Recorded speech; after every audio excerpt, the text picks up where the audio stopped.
Welcome to the 6 Minutes English Podcast, your quick guide to learning English every day.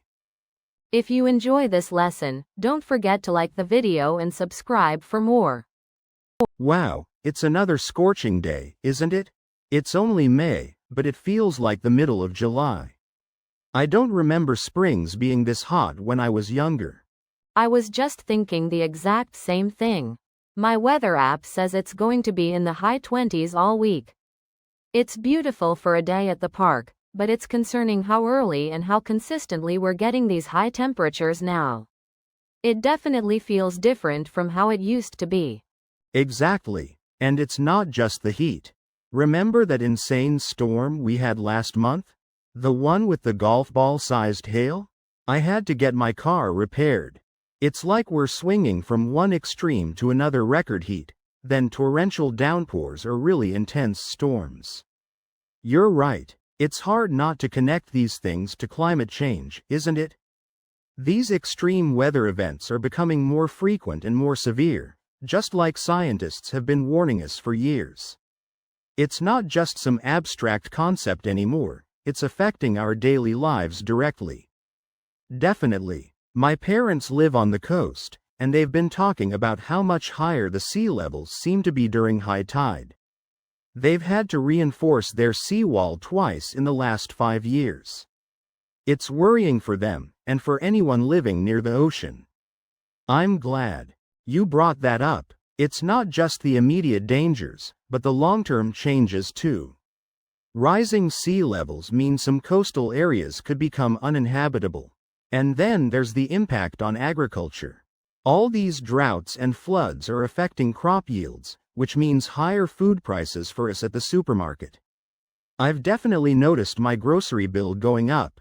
Oh, absolutely. I've noticed that too. A few weeks ago, I saw that the price of lettuce had almost doubled because of some flooding in the growing regions. It makes you think about how interconnected everything is. Climate change isn't just about polar bears anymore, it's about what we put on our dinner plates. Precisely. And it's not just food. Think about health, too. These prolonged heat waves lead to heat stroke and other heat-related illnesses, especially for the elderly or young children. Air quality often deteriorates during these hot spells too, which is bad for people with respiratory issues. It's becoming a serious public health concern. I think the writing is on the wall for us to experience more of that. What I mean is, the signs are very clear that something bad is likely to happen, or that a situation is obvious. We can't ignore it. You're absolutely right. I heard on the news that hospital admissions for heat-related conditions have increased significantly over the last decade. It's a real wake-up call. And then there are the less obvious impacts, like how it affects ecosystems. The warmer oceans are causing coral bleaching, and that disrupts entire marine food chains. That's a huge concern. And it's not just oceans. Forests are affected by drought and increased risk of wildfires. Animal habitats are shrinking or changing, forcing species to migrate or face extinction. It's a domino effect, where one change triggers many others. Honestly, all these things we're seeing now are probably just the tip of the iceberg. What I mean is, it's a small, visible part of a much larger, more serious problem that we don't fully see or understand yet. That's a terrifying thought. It makes you feel a bit helpless sometimes, doesn't it? Like, what can two individuals like us even do in the face of such a massive global problem? I know what you mean. It can feel overwhelming, but I think every little bit helps. We all need to do our bit. That just means each of us contributing our share, doing what we can, even if it seems small, to help with a bigger effort. Things like reducing our own carbon footprint by using less energy, choosing public transport or cycling, recycling, eating less meat. Yeah, I've been trying to be more mindful of that. I cycle to work 3 times a week now, and I've switched to LED light bulbs at home.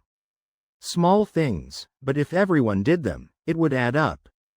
I also try to buy locally grown produce when I can, to reduce the transportation emissions.